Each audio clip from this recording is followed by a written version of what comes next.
anak sering marah-marah, anak memukul kita, anak membenci kita, ini pola asuh yang tepat.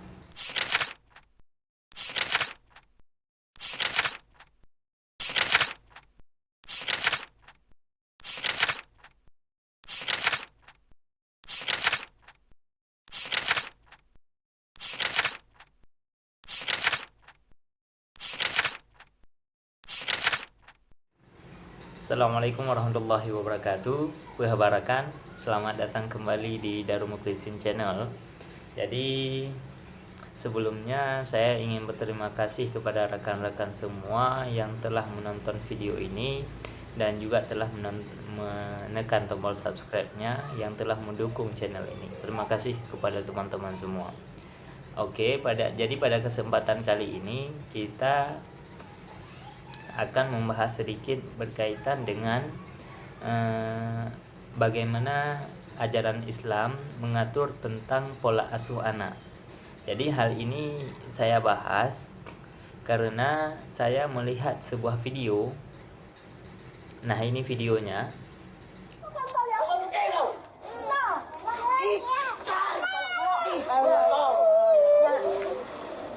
Bilang aku nggak pernah takut kau dan kau jadi aku anak durhaka pepek kau. Langsung jadi anak durhaka kau. Udah mau durhaka aku kontol. Langsung jadi anak durhaka kau. Udah kau itu aku bilang kontol. Mati pula orang. Matikanlah. Dia naik video kan udah video kan saksi. Ini saksi udah dia kena tahankan sini. Arah nanti. Jadi dalam video itu bagaimana teman lihat bahwa dia rela memukul, mengusir orang tuanya yang begitu menyayanginya padahal. Nah, kelakuan anak tersebut bukan hanya karena kebebasan dia dalam bergaul, tapi juga ada peran kita sebagai orang tua dalam mengasuh anak-anak kita semua. Nah, sebelum melihat video ini lebih jauh, sebelumnya silahkan teman-teman tekan tombol subscribe-nya yang bagi yang belum menekannya, untuk mendukung channel ini agar terus berkembang dan membuat kami semua untuk semangat upload video setiap hari.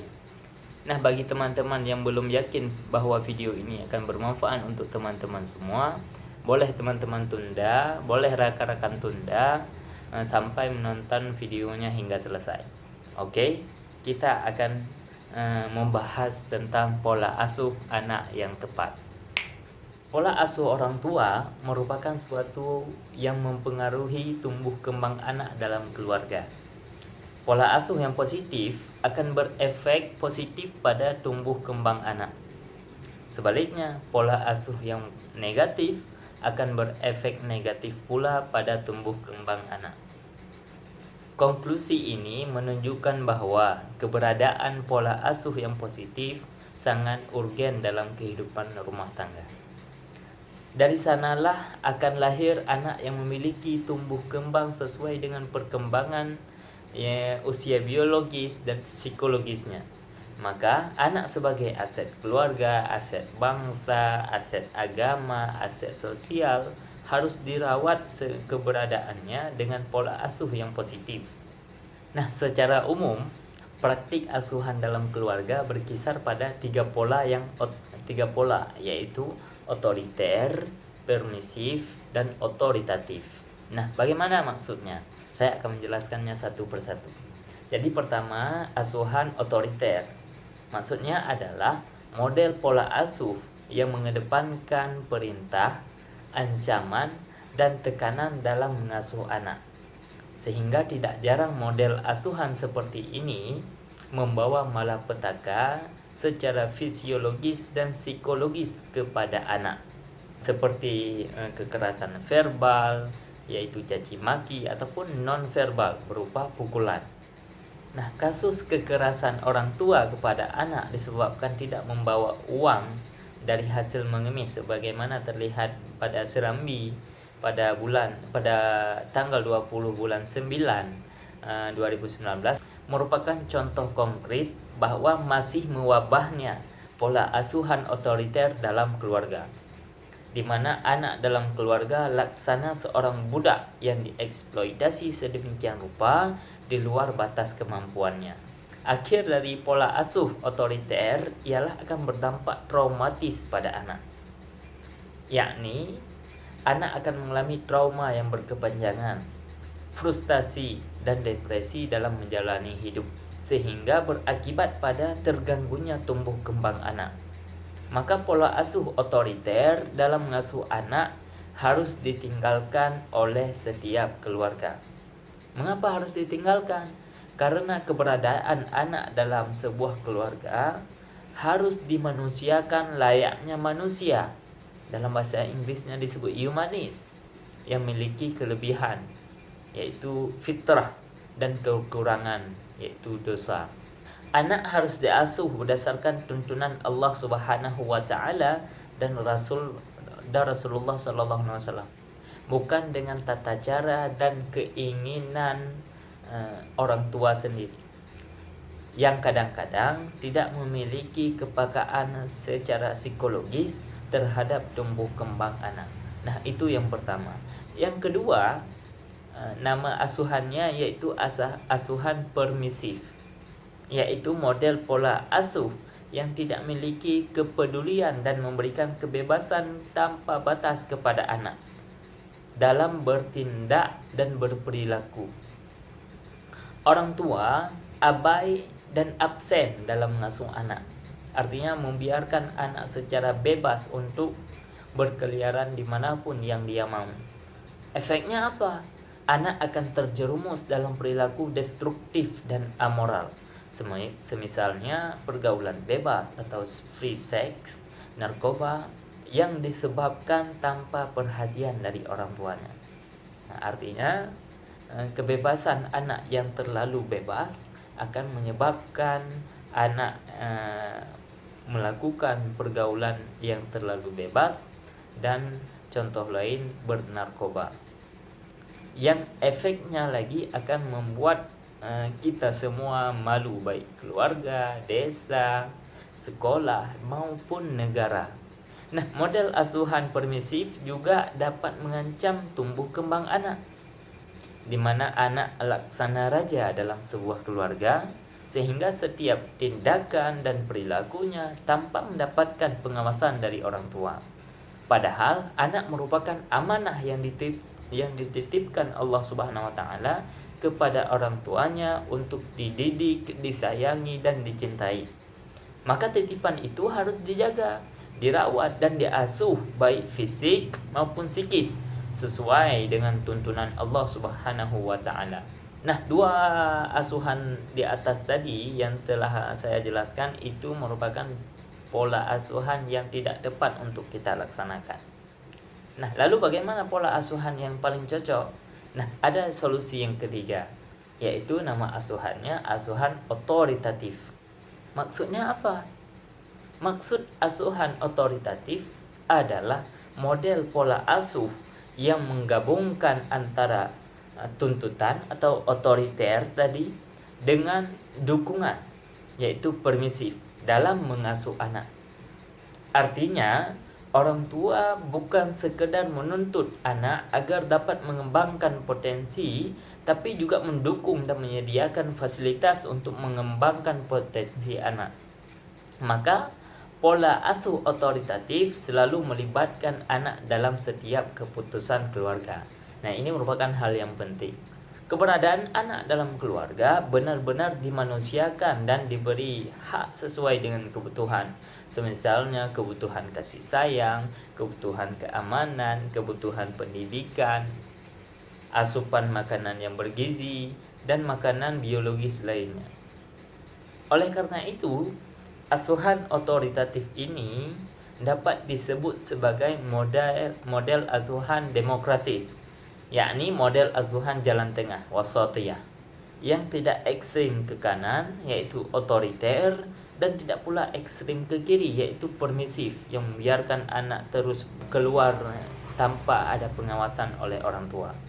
Jika kita menilik Al-Quran secara utuh dan holistik, maka dari tiga model pola asuh ini dapat disimpulkan bahwa asuhan otoritatif adalah asuhan yang telah ditawarkan dalam Al-Quran atau parenting Al-Qurani untuk dipraktekkan oleh keluarga, oleh setiap keluarga dimanapun dia berada.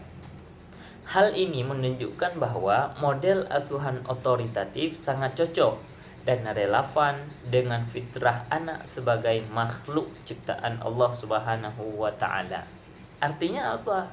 Praktek pola asuh otoriter dan permasif yang 1 dan 2 di atas yang telah saya sebutkan tadi sangat bertentangan dengan fitrah anak, sehingga anak menjadi korban dalam keluarga, baik karena kekerasan maupun pengabaian orang tua terhadap tumbuh kembang anak dalam sebuah keluarga.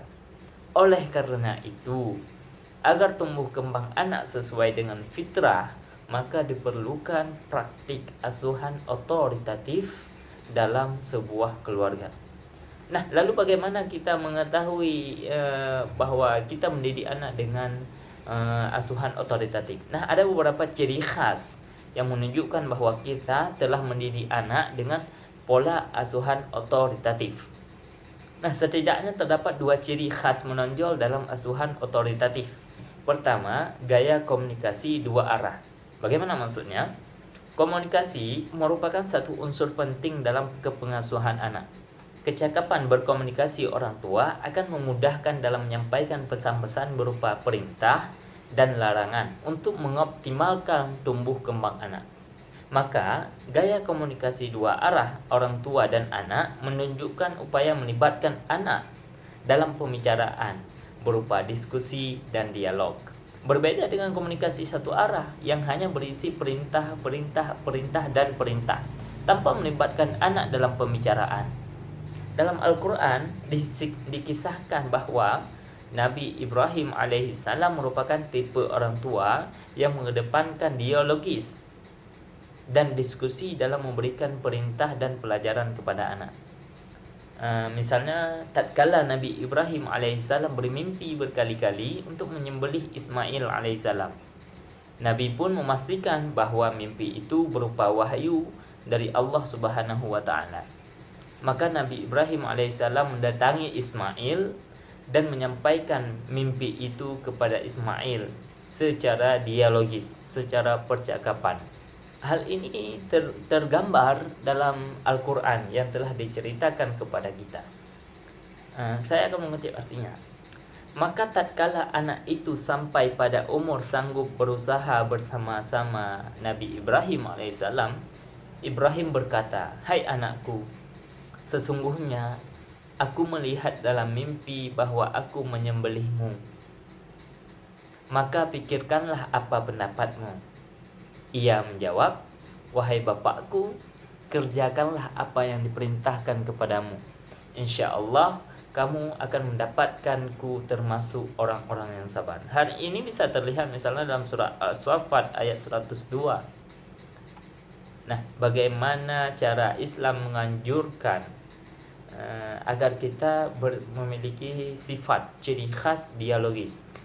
Kalau misalnya kita sudah melakukan dialogis antara orang tua dan anak, berarti ciri khas yang pertama telah Anda penuhi. Yang kedua, kedekatan emosional. Dalam Al-Quran, aspek kedekatan emosional diwujudkan melalui panggilan yang penuh cinta dan kasih sayang kepada anaknya. Ungkapan "ya bunayya" merupakan ungkapan yang paling sering dipraktikkan oleh nabi-nabi sebelum Nabi Muhammad SAW. Misalnya dialog antara Nabi Ibrahim alaihissalam dengan anaknya Nabi Ismail. Ini bisa teman-teman lihat misalnya dalam surat As-Saffat ayat 102 yang artinya telah saya sebutkan tadi. Dialog Nabi Yakub dengan anaknya, yaitu Nabi Yusuf alaihissalam, dalam Quran surat Yusuf ayat 5. Bisa juga teman-teman cek dalam ayat-ayat yang lain, misalnya dialog Nabi Nuh dengan anaknya Kan'an dalam surat Hud ayat 42, dan panggilan Luqman kepada anaknya dalam Al-Quran surah Al-Luqman ayat 13, 16 dan 17. Nah, hal ini menunjukkan bahwa para nabi dan rasul menumbuhkan kedekatan emosional dengan anak dalam membentuk karakter dan tumbuh kembang anak. Meski para nabi dan rasul tidak mampu memberikan hidayah kepada anak sebagaimana tergambar dalam surah Al-Qasas ayat 56, tapi mereka berusaha untuk menumbuhkan kedekatan emosional dengan anak. Oleh sebab itu, kedekatan emosional merupakan ciri khas pola asuh otoritatif. Hal ini dipraktikkan para nabi dan rasul dalam mengasuh anak. Lebih lanjut, Al-Quran menawarkan atau solusi Qurani berkaitan dengan 6 model komunikasi efektif dalam mengasuh anak. Nah, ini merupakan hal penting. Bagi teman-teman semua, jika sudah sampai melihat pada video ini, silahkan catat. Nanti dipraktikkan kepada anaknya bagaimana pola atau model komunikasi yang bisa kita gunakan dalam mengasuh anak. Yang pertama, berkata benar, qaulan sadida. Kemudian efektif, yaitu qaulan balighan. Santun, qaulan ma'rufan. Penuh kemuliaan, qaulan kariman. Penuh kelembutan, qaulan layyinan. Dan mudah dipahami, qaulan maisura. Nah, pemahaman atau model komunikasi ini sangat penting bagi kita dalam mengasuh anak. Artinya kita yang pertama yaitu qaulan sadida. Kita harus mengatakan yang benar kepada anak. Jangan sampai karena kita tidak ingin diikuti oleh anak, kita mengatakan kita akan pergi ke suatu tempat yang tidak boleh diikuti oleh anak. Ini merupakan hal-hal yang tidak benar. Jadi kita harus mengatakan kepada anak tentang perkataan yang benar. Namun menurut ukuran batasan umur anak tersebut. Kemudian efektif, ketika kita mengajarkan anak-anak, kita harus mengajarkan sesuatu yang tepat. Jangan salah arah. Kemudian santun, kita berbicara dengan lemah lembut, jangan marah-marah kepada anak. Kemudian penuh kemuliaan, kita memuliakan kata-kata kita, memuliakan anak, semuanya kita muliakan. Jadi kalimat kita harus memuliakan orang lain, khususnya dalam mendidik anak. Yang menjadi objek adalah anak itu sendiri. Kemudian penuh kelembutan, kita harus melakukannya dengan kelembutan. Ya bunayya, wahai anakku, punya bahasa Aceh dipegang. Cara hui anak intan payung nejak kena bulan lon. Jadi ada semacam kelembutan yang ditawarkan di tempat kita, khususnya yang sebagaimana ditawarkan oleh Al-Quran yang telah saya sebutkan tadi. Nah, hal ini menunjukkan bahwa kemampuan berkomunikasi secara efektif dan efisien merupakan solusi Qur'ani dalam membentuk karakter dan tumbuh kembang anak. Anak merupakan amanah Allah Subhanahu wa taala kepada orang tua. Maka mengasuhnya pun harus berpedoman kepada aturan Allah Subhanahu wa taala dan Rasulnya. Dari sanalah akan lahir anak yang sehat dari segi spiritual, intelektual, mental, dan emosional. Nah, ketiga hal ini adalah hal-hal yang perlu diketahui, bagaimana pola asuh yang paling tepat untuk kita mengasuh anak. Nah, saya berdoa kepada kita semua, siapapun itu, baik yang sudah memiliki anak ataupun yang belum memiliki anak ataupun yang memang belum menikah sama sekali, saya berharap kita mampu mengasuh anak dengan baik. Nah, bagi kita semua yang memang belum menikah, didiklah diri kita sendiri untuk mempersiapkan bagaimana kita mendidik anak nantinya. Kalau dirinya sudah terdidik, insya Allah anak-anak kita akan terdidik. Nah, model pola asuh ini harus kita ketahui semua. Demikian yang dapat saya sampaikan. Jika video ini bermanfaat untuk teman-teman, silahkan tekan tombol subscribe-nya, tekan like-nya, dan dibagikan kepada semua orang yang membutuhkan bagaimana seharusnya pola asuh anak. Demikian. Assalamualaikum warahmatullahi wabarakatuh.